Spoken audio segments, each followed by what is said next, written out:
सांस और मन के संबंध को समझने के लिए हमें गहरे ध्यान और सांस के साथ साथ मन की स्थिति पर ध्यान देने की आवश्यकता होती है। गौतम बुद्ध ने ध्यान और प्राणायाम को अपने शिष्यों को सिखाया। सही तरीके से सांस लेना और नियमित प्राणायाम प्रक्रिया के माध्यम से हम अपने मन को शांत और स्थिर बनाने के लिए एक प्राकृतिक तकनीक का उपयोग करते हैं। सांस लेने की तकनीक को सीखने और समय समय पर अभ्यास करने से हम अपने मन को संयमित कर सकते हैं और चिंता और अशांति को कम कर सकते हैं। ध्यान और सांस के मेल से हम अपने विचारों को नियंत्रित करने में सहायक होते हैं और अपने आत्म संयम में सुधार कर सकते हैं। इस प्रक्रिया में ध्यान और प्राणायाम का अभ्यास करके हम अपने मन को स्थिर और सांत्वना में लाने की कला को सीखते हैं। गौतम बुद्ध के शिक्षाओं में सांस और मन के संबंध को समझने का महत्वपूर्ण स्थान है।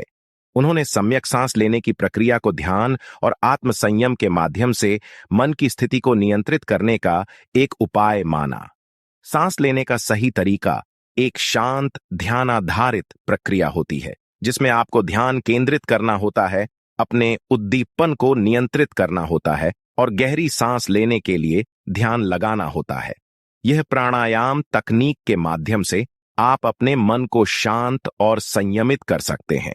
बुद्ध ध्यान के द्वारा सांस और मन के साथ जुड़े अन्योन्य संबंध को समझाते थे। ध्यान द्वारा हम अपने मन को एकाग्र करते हैं और अंततः अपने आत्मा को अनुभव करते हैं। इस प्रक्रिया में सांस का महत्वपूर्ण भूमिका होता है, क्योंकि सही सांस लेने से हम अपने मन को शांत करने में सक्षम होते हैं और आत्म संयम को प्राप्त करते हैं। इस प्रकार सांस और मन के संबंध को समझने के लिए हमें ध्यान और प्राणायाम के माध्यम से इन दोनों को संयोजित करने का अभ्यास करना चाहिए। सांस और मन के संबंध को समझना गहरा विषय है और गौतम बुद्ध ने इसे अपने शिक्षाओं में महत्वपूर्ण माना था। उन्होंने सांस को ध्यान और आत्म संयम के साथ जोड़ा और इसे मन के संयम और शांति के लिए एक माध्यम के रूप में प्रयोग किया। बुद्ध ने सिखाया कि सांस लेने का सही तरीका हमारे मन की स्थिति को प्रभावित करता है। उनके अनुसार सांस को गहराई से लेने और छोड़ने से हम अपने मन को संयमित कर सकते हैं और उसे एकाग्र कर सकते हैं। इस प्रकार सांस और मन के संबंध को समझने के लिए हमें अपने प्राणायाम के साथ मन की गहराई को जानने और समझने का प्रयास करना चाहिए। बुद्ध के शिष्यों को सिखाया जाता था कि सांस और मन को संयमित करने के लिए उन्हें ध्यान केंद्रित करना चाहिए और सांस को गहराई से लेना और छोड़ना चाहिए। इसके माध्यम से उन्हें अपने आत्म संयम और चित्त की स्थिति को संयमित करने का अभ्यास होता था। अत्यंत महत्वपूर्ण है कि हम सही तरीके से सांस लेने का अभ्यास करें, क्योंकि यह हमें मानसिक, शारीरिक और आध्यात्मिक स्वास्थ्य में सुधार करने में मदद कर सकता है। बुद्ध के उपदेशों में सांस और मन के संबंध को समझने की गहराई और अर्थ है, और यह हमें अपने जीवन में शांति और संतुलन की खोज में मार्गदर्शन करता है। सांस और मन के संबंध को समझना एक आध्यात्मिक और मानवता के अध्ययन का महत्वपूर्ण हिस्सा है। गौतम बुद्ध ने अपने शिष्यों को सांस और मन के संबंध को समझाने का मार्ग प्रदर्शित किया था। सांस और मन के संबंध का महत्व उनके ध्यान और आत्म संयम की प्रमुख शिक्षाओं में से एक है। सही तरीके से सांस लेना और नियमित प्राणायाम प्रक्रिया के माध्यम से हम अपने मन को शांत और स्थिर बनाने के लिए एक प्राकृतिक तकनीक का उपयोग करते हैं।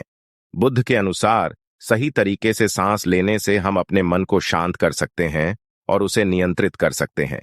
उन्होंने अपने अनुयायियों को ध्यान और प्राणायाम के माध्यम से इस महत्वपूर्ण सांस की गहराई को जानने का प्रेरणा दिया। सही तरीके से सांस लेने के लिए हमें ध्यान केंद्रित करना और ध्यान लगाना चाहिए, ताकि हम अपने मन को एकाग्र कर सकें और शांति की अवस्था में प्रवेश कर सकें। इस प्रक्रिया में हमारी सांस हमारे मन की स्थिति को संयमित करने में मदद करती है और हमें आत्मज्ञान और शांति की अनुभूति कराती है। इस रूप में सांस और मन के संबंध को समझने का अध्ययन हमें आत्म संयम और चित्त की शांति की दिशा में मार्गदर्शन करता है और हमें एक स्थिर और संतुलित जीवन की ओर ले जाता है। सांस और मन के संबंध को समझना गौतम बुद्ध के ध्यान और आत्म संयम के महत्वपूर्ण पहलुओं में से एक है। उन्होंने सिखाया कि सही तरीके से सांस लेना हमारे मन की स्थिति को प्रभावित कर सकता है और हमें आत्मसंयम में सहायक हो सकता है।